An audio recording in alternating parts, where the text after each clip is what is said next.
여러분, 안녕하세요.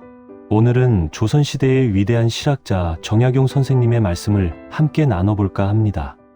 정약용 선생님께서는 500권이 넘는 방대한 책을 남기신 분이시죠. 그분의 말씀 중에 오늘날까지도 우리 가슴에 와닿는 이야기가 하나 있습니다. 사람의 본 모습은 밥 먹을 때 보면 안다. 참 단순한 말씀 같지만 곱씹어 보면 정말 깊은 뜻이 담겨 있습니다. 구독과 좋아요, 버튼도 꼭 눌러주시고 오늘 이 영상을 끝까지 들으시면 이 이야기가 여러분의 남은 인생을 지켜줄 가장 확실한 방패막이가 될 것입니다.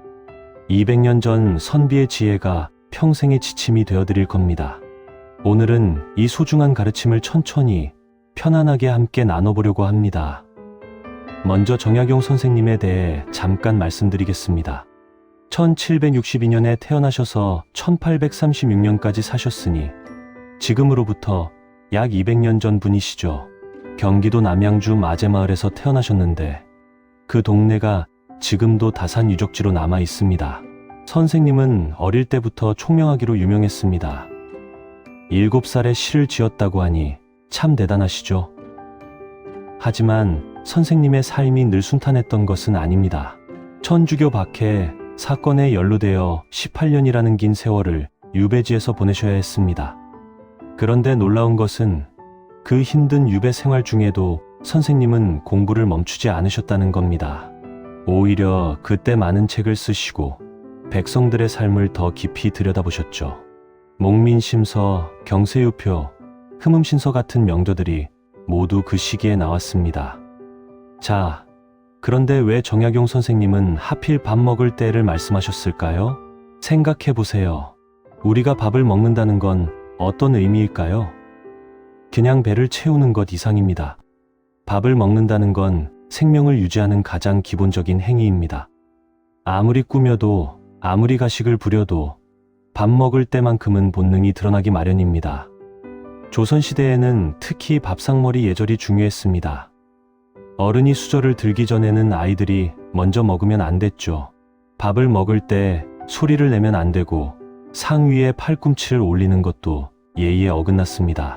하지만 정약용 선생님이 말씀하신 건 단순히 이런 형식적인 예절만은 아니었습니다. 더 깊은 뜻이 있었죠. 밥상에서 드러나는 5가지 본 모습.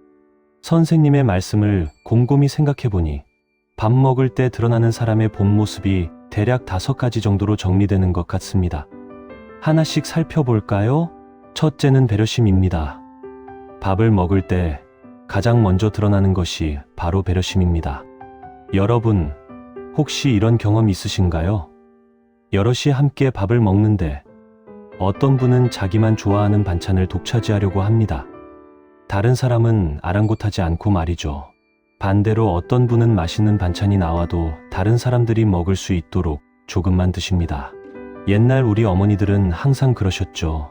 좋은 반찬이 나오면 자식들 먼저 먹이고 본인은 나중에 조금 드시고, 아니, 어떤 때는 안 드시고 그냥 넘어가시기도 하셨습니다. 그게 바로 배려입니다. 제가 아는 어느 할아버지 말씀입니다. 젊었을 때 어떤 회사에 면접을 보러 가셨대요. 그런데 면접이 식사 시간과 겹쳐서 면접관들이 점심을 함께 하자고 하셨답니다. 그 자리에서 할아버지는 음식을 천천히 드시면서 다른 사람들이 먹기 편하도록 반찬을 이리저리 돌리고 물도 따라드리고 그러셨대요. 나중에 그 회사 사장님이 말씀하시길 그 모습을 보고 사람됨을 알았다고 하셨답니다. 밥 먹는 모습만 봐도 이 사람이 직장에서 동료들과 잘 지낼 사람인지 알 수 있다는 거죠. 둘째는 겸손함입니다. 밥상머리에서는 겸손함도 드러납니다.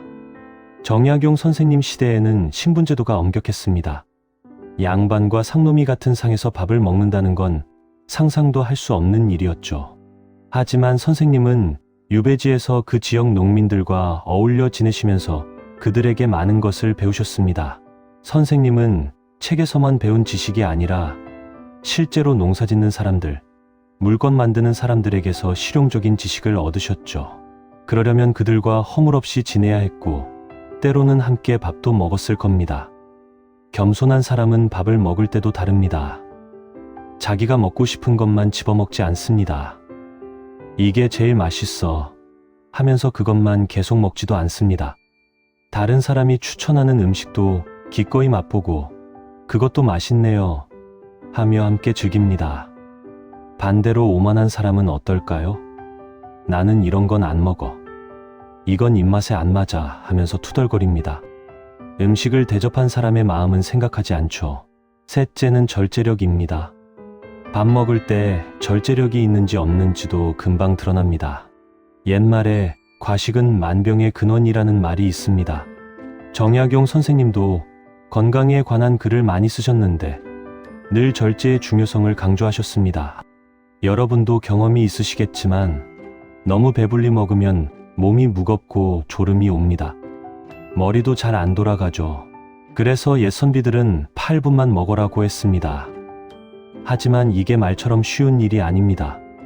맛있는 음식이 앞에 있는데 참는다는 게 어디 쉬운가요? 특히 요즘처럼 먹거리가 풍부한 시대에는 더욱 그렇습니다. 그런데 절제력이 있는 사람은 다릅니다. 아무리 맛있는 음식이 나와도 적당히 먹고 그칩니다. 이런 사람은 다른 일에서도 절제력을 발휘합니다.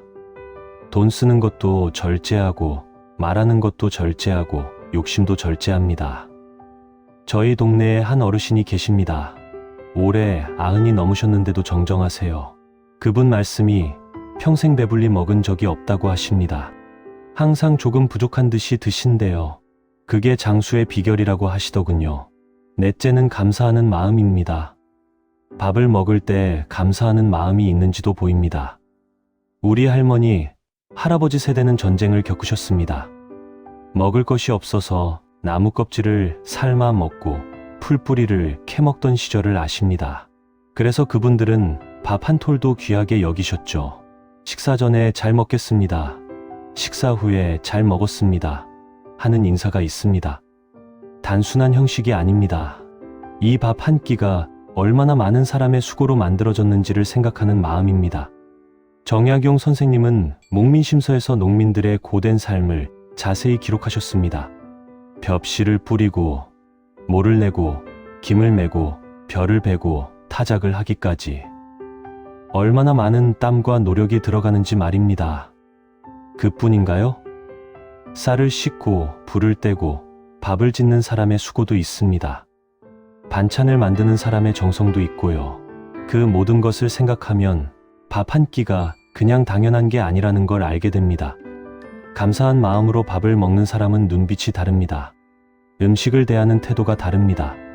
이런 사람은 작은 것에도 감사할 줄 압니다. 큰 복을 받지 않아도 행복할 줄 압니다. 다섯째는 인내심입니다. 마지막으로 밥 먹을 때 인내심도 드러납니다.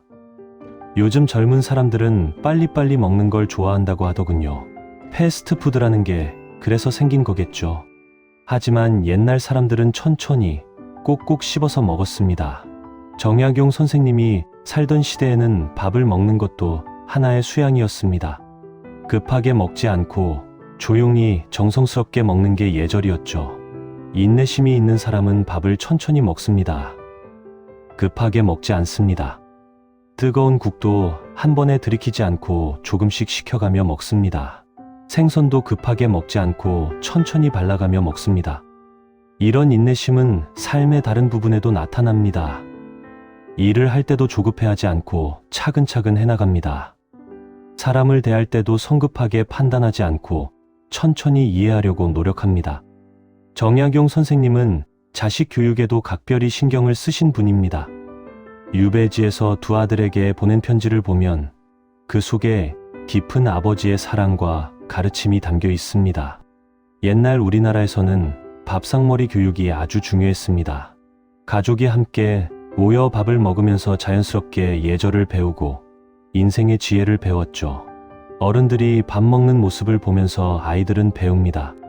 할아버지가 할머니께 반찬을 먼저 권하는 모습에서 배려를 배웁니다. 아버지가 마지막 한 조각을 남에게 양보하는 모습에서 겸손을 배웁니다. 어머니가 음식 하나하나에 감사하는 모습에서 감사를 배웁니다.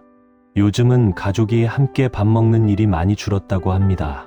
각자 시간이 달라서, 각자 먹고 싶은 것이 달라서 따로따로 먹는 경우가 많다고 하더군요. 참 안타까운 일입니다. 밥상머리는 단순히 음식을 먹는 자리가 아닙니다. 가족의 사랑을 확인하는 자리이고, 서로의 이야기를 나누는 자리이고, 삶의 지혜를 전하는 자리입니다. 정약용 선생님의 말씀이 200년 전 이야기라고 해서 낡은 게 아닙니다. 오히려 지금 이 시대에 더 필요한 말씀인지도 모릅니다. 요즘 세상은 참 빠르게 돌아갑니다. 모든 게 빨리빨리입니다. 밥도 빨리 먹고, 일도 빨리 하고, 사람도 빨리 만나고 빨리 헤어집니다.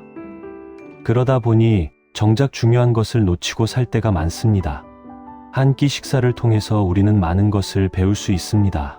천천히 먹으면서 음식의 맛을 음미하고, 함께 먹는 사람과 이야기를 나누고, 이 음식이 내 앞에 오기까지의 수고를 생각해 보는 것. 이게 바로 정약용 선생님이 말씀하신 지혜가 아닐까요? 혼자 사는 분들도 계시겠죠. 혼자 밥을 먹더라도 소홀히 하지 마십시오. 제대로 된 상을 차리고 감사한 마음으로 드십시오. 그게 자기 자신을 존중하는 일입니다. 가족과 함께 사는 분들은 가능하면 함께 식사하십시오. 바쁘더라도 일주일에 한두 번은 온 가족이 모여서 밥을 먹는 시간을 가지십시오. TV도 끄고 핸드폰도 치우고 오직 가족끼리만 이야기 나누며 먹는 시간을 가지십시오.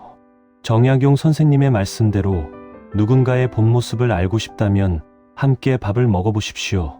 처음 만난 사람이라면 식사 약속을 잡는 것도 좋은 방법입니다. 식당에서 종업원을 대하는 태도를 보십시오. 주문할 때 반말을 하는지 존댓말을 하는지, 음식이 늦게 나왔을 때 어떻게 반응하는지, 음식이 입맛에 안 맞을 때 어떤 표정을 짓는지, 딸이나 아들이 소개받아 선을 볼 때도 밥 먹는 자리를 한번 가져보라고 권합니다. 차 마시는 것보다 함께 식사하는 게 그 사람을 더 잘 알 수 있거든요. 직장에서 점심시간에 동료들과 밥을 먹어보는 것도 좋습니다. 평소에는 잘 몰랐던 그 사람의 모습을 발견할 수 있습니다. 어떤 사람은 자기 먹을 것만 챙기고, 어떤 사람은 같이 먹는 사람들을 배려합니다. 하지만 더 중요한 건 남을 관찰하는 것보다 나 자신을 돌아보는 것입니다. 나는 밥을 먹을 때 어떤 모습일까? 배려심이 있을까? 겸손할까? 절제할 줄 알까? 감사할 줄 알까? 인내심이 있을까? 만약 내 모습이 마음에 안 든다면 오늘부터라도 바꾸면 됩니다. 습관은 하루아침에 바뀌지 않지만 시작은 할 수 있습니다. 오늘 저녁부터 이렇게 해보십시오. 먼저 밥상 앞에 앉거든 잠깐 멈추어 서십시오. 그리고 이 밥 한 끼에 감사하는 마음을 가져보십시오. 말로 하지 않아도 됩니다. 마음속으로만 생각해도 됩니다. 둘째, 천천히 드십시오. 급하게 먹지 마십시오. 꼭꼭 씹으면서 음식의 맛을 느껴보십시오. 셋째, 함께 먹는 사람이 있다면 그 사람을 배려하십시오. 맛있는 반찬이 있으면 권해보십시오. 이것도 한번 드셔보세요. 하고 말입니다. 넷째, 너무 많이 먹지 마십시오. 배가 80% 찰 때쯤 수저를 놓으십시오. 다섯째, 식사 후에는 잘 먹었습니다라고 말하십시오. 음식을 만든 사람이 있다면 특히 고맙다는 말을 전하십시오. 밥 먹는 것 말고도 정약용 선생님은 우리에게 많은 가르침을 남기셨습니다. 하루를 헛되이 보내지 말라고 하셨습니다. 매일매일을 소중히 여기라는 뜻이겠죠. 책을 읽되 실천하지 않으면 소용없다고도 하셨습니다. 아는 것만으로는 부족하고 실제로 행동으로 옮겨야 한다는 말씀입니다. 백성을 사랑하는 마음이 없으면 정치를 하지 말라고도 하셨습니다. 권력이나 자리가 중요한 게 아니라 사람을 사랑하는 마음이 우선이라는 뜻입니다. 이 모든 가르침의 바탕에는 사람다움이 있습니다. 사람이 사람답게 산다는 것. 그게 무엇인지를 평생 고민하고 실천하신 분이 정약용 선생님입니다. 정약용 선생님의 밥 먹을 때 사람의 본 모습이 드러난다는 말씀. 참 단순하지만 깊은 뜻이 담겨 있습니다. 밥 먹는 것은 우리가 매일 하는 일입니다. 하루에 3번씩 합니다. 그 평범한 일상 속에서 우리의 진짜 모습이 드러난다는 것입니다. 배려심, 겸손함, 절제력, 감사하는 마음, 인내심. 이 5가지는 밥상머리에서만 중요한 게 아닙니다. 우리 인생 전체에서 중요한 덕목들입니다. 오늘 저녁 밥상에서, 내일 아침 밥상에서 이 말씀을 한번 떠올려 보십시오.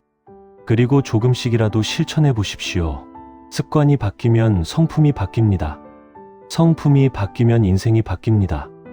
200년 전 선비의 지혜가 오늘날 우리 삶에도 여전히 빛을 비추고 있습니다. 정약용 선생님께서 그 힘든 유배 생활 속에서도 우리에게 남겨주신 가르침, 헛되이 하지 맙시다. 밥 한 끼 소중히 여기며 살아가십시오. 함께 먹는 사람이 있다면 그 인연도 소중히 여기십시오. 그렇게 하루하루를 정성스럽게 살아가다 보면 우리도 선생님처럼 훌륭한 사람이 될 수 있을 것입니다. 오늘 영상이 유익하셨다면 구독과 좋아요를 눌러주시고 알림 설정까지 해놓으시면 더 좋은 영상을 만드는데 큰 힘이 되어 많은 인생의 지혜를 전해드리겠습니다.